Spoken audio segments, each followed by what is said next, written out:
It's time to create a profitable, scalable, and sustainable studio for yourself and your students. Welcome to Dance Studio Empire. I'm Jen, dance studio owner for 30 years, running multiple locations with over 1,000 students, dance business coach turned mastermind mentor for dance studio owners, creatives, and leaders like you. I know you're committed to growing your studio and creating the time and financial freedom you most want, while also being the best in the industry with a reputation to match. I've coached hundreds of studio owners who have grown to 250, 500, and over 1,000 students using my signature studio scaled method. And in this podcast, I'll give you the clarity, strategy, and CEO mindset to help you do the same. Let's dive in. Hey Dance Fam, and welcome back to this week's episode of the Dance Studio Empire podcast. I am Jen, I am your host, and my intention as usual each week is to provide you with practical, easy steps to add to your business to make your life better. That's my goal. So hopefully this episode also gives you that. So if you're listening in real time, it is January. We are well into January, and there are some of you who are days, if not hours away from starting back your new year. There are some who are maybe a couple of weeks away. But what I do know is that you are very busy right now and probably feeling a little bit of pressure and a little bit overwhelmed. But that also, hopefully alongside that, is a bit of excitement to get ready as you head into the new year. I always love a new year because it is that time where we reevaluate, we refresh, and we refocus for that year ahead. There's almost that renewed energy, usually. Hopefully you've had a break, and so you do have that energy moving forward. Now, today's episode is off the back of conversations that I am having with studio owners, and it's all about finding that sweet spot to leading their team confidently and effectively, and doing that without being too controlling or being a pushover or micromanaging, or a genuine fear that is had by many is becoming even busier. Now, I hear you, I see you, I remember being at this stage in my business as well. And so today I've broken down 7 ways that you can become the CEO of your studio, which then also flows over to the CEO of your life in a way that's not going to cause you any more overwhelm. It will hopefully make you less busy because you'll be more structured and working in alignment with your goals moving forward. So let's get started. If you do have a pen and you want to take notes, please, now is the time to do that. If not, you might just have to re-listen when you have the opportunity to do that. Okay, the first thing we want to do is defining your work hours. Your time. Your time is the most precious commodity. It is what we cannot ever get back. So how many hours per week do you want or need to be working? This is the first thing you need to list. Now, caveat with that, I have said it before and I still stand by it. There are always going to be things that you don't want to do, but you have to do in your business. That is just part of it. But on a whole, how many hours do you want or need to be working? It really is just about setting those boundaries so you can align with your goals. And now to take a moment to envision that work-life blend that suits your needs. So whether it's more time with the family, whether it's personal pursuits, whether it's fostering that healthy work life, I don't even like using the word balance. It's a blend, right? And get clarity on your ideal work hours, because that then lays the foundation for an intentional and purposeful approach. Okay, so that's the first thing. The second thing is to break down your tasks. So getting practical, I want you to list everything. And I mean everything. So everything that you're currently doing and how much time each task is taking. Now, if you're feeling really inspired, I would encourage you to do your business tasks as well as your personal tasks. Now, this isn't about a blame game. It's just really understanding where your time goes. It's your map, right, for delegating. So it's going to show you where someone else in your team can possibly take over. So recognize the tasks that are taking your time that aren't actually adding value. So you can then you're going to see then there are areas where you can free up your schedule and then redirect your focus towards high impact, the high impact aspects of your role. And so when I say both business and personal, so I think, doing that task that you're doing at home as well, I think it's important to list out, because it then becomes obvious that you might need help at home as well. You might be able to delegate things as well, whether it's a cleaner, whether it's someone to do your ironing, whether it's getting your groceries delivered. You will find areas where hopefully you can reorganize so you are not wasting time with those tasks that you could be spending elsewhere. Okay. Point 3 is to work out what you love doing in your business and what you don't love doing. So this is a bit of self-reflection. What is it that you do enjoy in the business? And then what is it that you don't enjoy? Pinpoint the tasks you love and those that you would rather delegate. Going back, there are always going to be things that you have to do that you don't like, but still list them out. This is all about preserving your energy for what really matters. So the loves are your strengths. So the areas where your passion and proficiency align together. By identifying and scheduling these tasks, you're not just optimizing your efficiency, but you're doing it with joy. It should be bringing like happiness and fun to your work. I always say I love working, but I have a lot of years of working ahead of me, and I may as well be enjoying it. And so I feel that should be for everyone.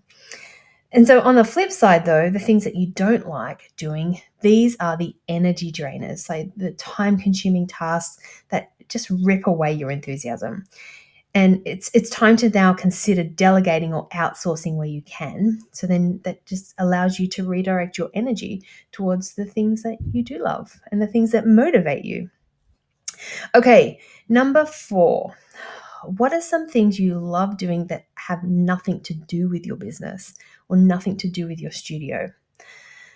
Life isn't just about the studio. However, I do understand if it feels like that for you. I I know because I've been there, and because I have always loved it, it was never that I felt like my life was taken away. However, I do encourage you to think about those things outside that do bring you joy, that do revive you and give you energy back. So whether that's reading or painting or hiking or going to the beach, I think it's really important to find time to slip those into your schedule. Now, I say do it regularly, but what does regularly mean? It's going to depend on the season you're in at this time. It may be that it might be a once a month thing. It may be that it might be a 6-monthly thing. You have to do what works for you, but I really do encourage you to try and make time and intentionally put these things into your schedule, because a happy CEO is a productive CEO. So integrating these activities into your schedule intentionally, it is going to serve those vital components of self-care. It's refueling your energy and enhancing your overall well-being, both mentally and physically. And as a leader, your personal joy directly influences your effectiveness. So it's not just about maintaining a work-life blend, it's about cultivating a life that enriches your leadership journey. I just want to quickly interrupt and let you know that the doors for Dance Studio Scale are open. This is the mastermind for dance studio owners like you to create a freedom-based, profitable studio and the best possible results for your dancers. In this mastermind, I take you through the framework so that you can create profitability, scalability, and sustainability for yourself and your students. The opportunity that is created for your students when you build something bigger than you is so massive. Let's do this for them and for us. We're currently 70% sold out for 2024, and the next seat is ready for you. Want to know more? Send me a DM and we can chat. Number 5 is to be mindful of your energy. Now, here's a game changer. Your energy is precious. You need to protect it. You need to prioritize it. You need to set boundaries. Your well-being, both mental and physical, is crucial. And it's not about saying no to everything. It's about saying yes to what aligns with your purpose. So, evaluate your commitments and assess how they contribute to your overall goals. By guarding your energy, you're not just sustaining yourself, you're fortifying your capacity to lead effectively. Now, this intentional approach ensures that every decision, every commitment aligns with your mission and preserves the vitality needed to sustain that leadership role. Okay, number 6 is to find support and connection. Leading a studio can be lonely. So I just encourage you to find your people, join a community, just find your community. It doesn't have to be one that everyone's in. It might not even be dance specific, but just find someone who can understand what it's like to work as essentially alone in these communities. Although saying that, being in the dance community, there is definitely an understanding of those intricacies of the dance world. So that is also a benefit if you do find a dance community. But this is where you share wins. This is where you exchange ideas. You find comfort in knowing that you're not alone in the challenges. You can engage in conversations with other humans that offer insights, solutions, and shared experiences, which is another big thing. Like, if you're going through something, the chances are someone else is as well. And maybe you've thought of a solution, they've thought of a solution, and they're totally different. But you won't know that until you start speaking to each other or sharing these ideas, and then what they suggest might actually be better. This is the power of a community. So the network then becomes a valuable resource. And it provides not only the time support during those tough times, but also when you have wins and like celebrating those together.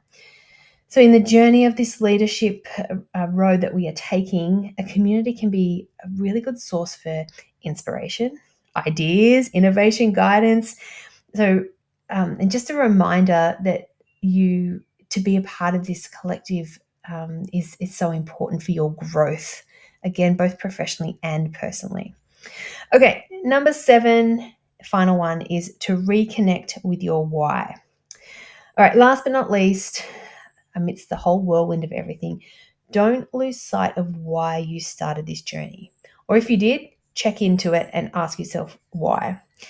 What ignited that spark in you originally? Why? What is it that you love most about your studio? Your why is the anchor, and it grounds you, reminding you of the passion that started it all. So reflect on your initial motivations and the core values that drive your studio. This connection with your why is a source of resilience during the hard times, during those challenges that we face quite regularly during our year. It provides clarity amongst the uncertainties, guiding your decision with a sense of purpose. So reconnect with this driving force regularly, especially in those hard times, and it will become the driver that directs you, to the journey that you are taking. All right. As we embrace on a new year, remember you are not just a dance studio owner, you are the CEO of your domain. And it sounds pretty cool too, right? So define your hours, delegate strategically, embrace what you love, nurture personal joy and things that bring you happiness, guard your energy, seek support, and reconnect with your why. Take these steps, adopt that CEO mindset, and watch your studio flourish under your confident and effective leadership. Okay, my friends, until next time, keep dancing and leading with purpose. And if you're starting back, good luck to you. I'll chat with you next week.